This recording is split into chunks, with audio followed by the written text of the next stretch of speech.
Welcome back in, everybody, to the Let's Look Brad channel. So here I've got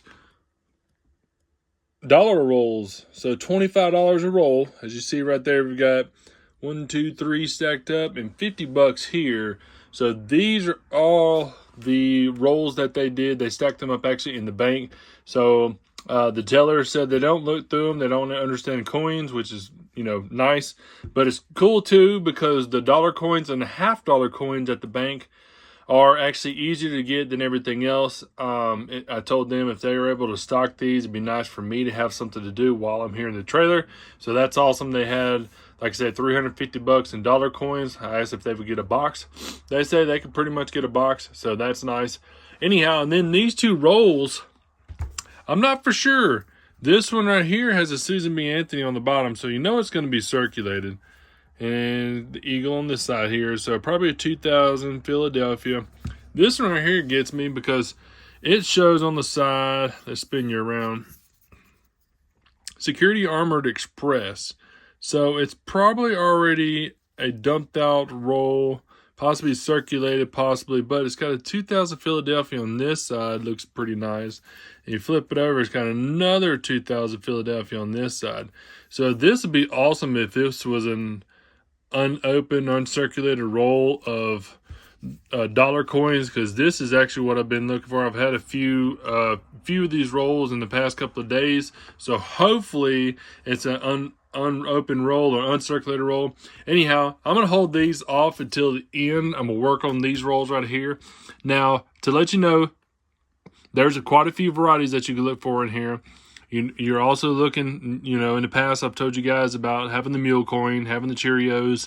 You can also look for the Wounded Eagle in there.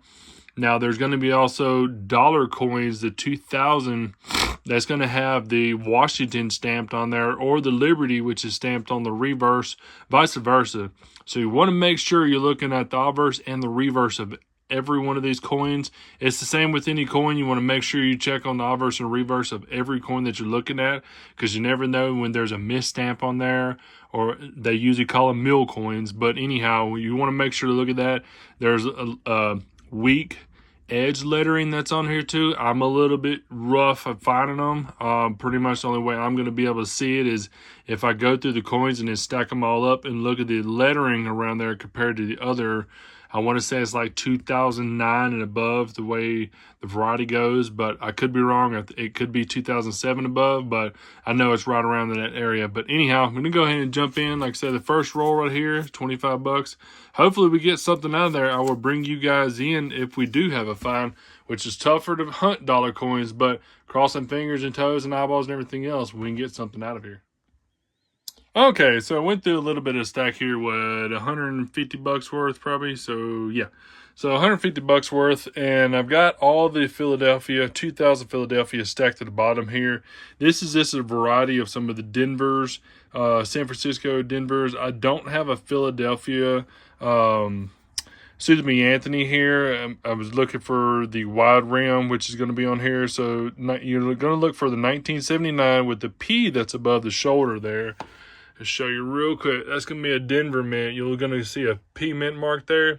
And what you're looking for, you definitely need to have these Susan B. Anthony's in way higher grade.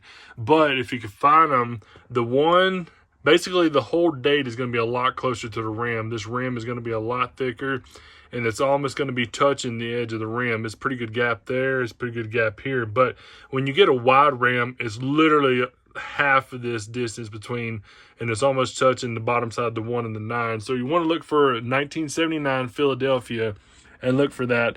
I pull these aside here because these might have some kind of doubling or some die cracks or something like that going on with them. So I definitely want to check these. As mentioned, I do have I take it back. I do have a Philadelphia, but it's a 1999. So want to check all these dates in here. But anyhow, yeah, make sure you check for the Philadelphia on there. I'm also pulling out some of the nicer Denver ones because I definitely want to put those up under the scope. I haven't seen dollar coins in a while, and especially the Denver ones for the 2000. Now, it's kind of easy to depict between what is Philadelphia and what is Denver minted. This is the same year. This is going to be the 2000, let's see, 2022. So this is the Denver minted, and this is the Philadelphia minted. You can definitely tell in the colorations of them. The Philadelphia is way shinier. This one here is more toned down, but it's brand spanking new. It's a beautiful coin. Same thing with these over here. You can see all the Philadelphias that are stacked up, and the Denver that's up top. Just a gloss that's across there. So that's kind of interesting. But then too, I've only seen a couple of these in all of my hunts. A Herbert Hoover. Usually I could buy these in a set, the Herbert Hoover, but I haven't seen a lot of Herbert Hoover dollar coins out in the wild. So that's interesting.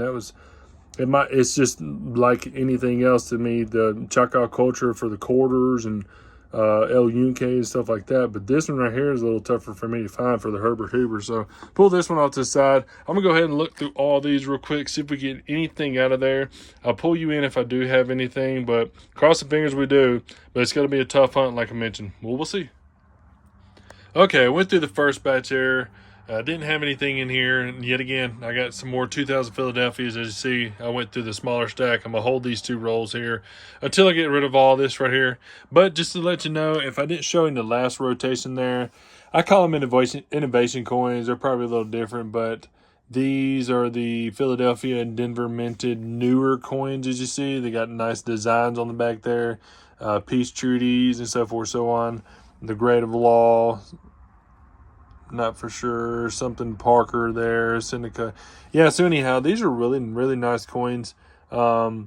If you see anti-discrimination law, so forth, so on. But definitely showing you guys these because if y'all like them, if y'all do go out to coin shops or y'all looking for gift ideas or whatnot, I kind of show you everything that goes on inside of these rolls as much as possible. So these right here, if you like that or you like those coins or whatnot, I'm just giving you something to catch your eye a little more. But anyhow, I got some 2000 Philadelphias right here going to go through. I did stack up some more of the Susan B. Anthony years there. We got another San Francisco 79. Another 79, looks like a San Francisco or a Denver, and then a 1980 Philadelphia probably. But got three more Susan B. Anthony's on the board. Go through these and see if I get anything. Just to give you a heads up on the first roll I opened up here, all these are 2000 Philadelphias, and they look pretty good condition. It had some older Susan B. Anthony's added in, and some 2000 Denvers also. But usually 2000 Denvers I don't look through because there's not much varieties on there. So anyhow, we got a bunch of the 2000 Philadelphias out of the first roll. I'm gonna go ahead and pop that roll up, and also hopefully we get some more 2000 Philadelphias. That's pretty nice. All right, well, we didn't get much out of those rolls, as mentioned. Tough hunts for dollar coins, but yet again, there's quite a bit to look for, but it's all just revolving around that 2000 Philadelphia. Now, to give you a heads up also, you can have a Susan B. Anthony, a 1999 Philadelphia, I think, Susan B. Anthony, and it could be this color. So they also stamped on there, they used the Susan B. Anthony, but they used the alloy, the bronze and everything else that they have in here, and they stamped a Susan B. Anthony on it. So that is another mule offer also. Probably super rare, probably only a handful of them out there. But if you have it that pops up in your rolls or in your hand, make sure you hold on to it and check it out. It's worth a lot of money. So like I say, it would be the same coloration as the Sacagawea is there. We did get our Herbert Hoover. I'm going to hold on to that one, take it back to the house and see if we need it. And then the only thing I can see on these, which these dollar coins are actually minted pretty nicely. You see right below our eyeball there is a little bit of doubling that's on there. Now there's another one that I had, I threw in the bag a while ago, but it actually had a doubled eye that looked like it was another eye that was actually doubled off to the side. But it was just like another line just separated. You can definitely tell the difference, but there's a little there. Now if I trade off for this one here just to show you what it's supposed to normally look like, there's nothing there, you see, and there's definitely not any kind of extra eyelid or doubling on the eye there. And then I think too, it might not be this one, but anyhow, there is actually some machine, like some dye deterioration or something like that builds up on some of these. And basically the only thing I found in there. So really tough to hunt dollar coins, but yet again, if you like these designs, if you had the album, you could plop these into your album. As per mentioned, the Herbert Hoover for me is a really tough one to find, so that was nice to get that one. And then I'm going to go ahead and probably throw all this back in there because really nothing much I'm going to hold on to. Like I said, tough hunt, but as always, y'all make sure y'all hit that like button. And if you would, please subscribe. Got plenty more videos to come. Crossing fingers, next week I get my NGC submission back in because I saw it on the email that it was all going into encapsulation. So got a wounded eagle in that submission there. So y'all make sure y'all pay attention. Y'all keep up on the videos there, and that one should be come shortly. Have a great day.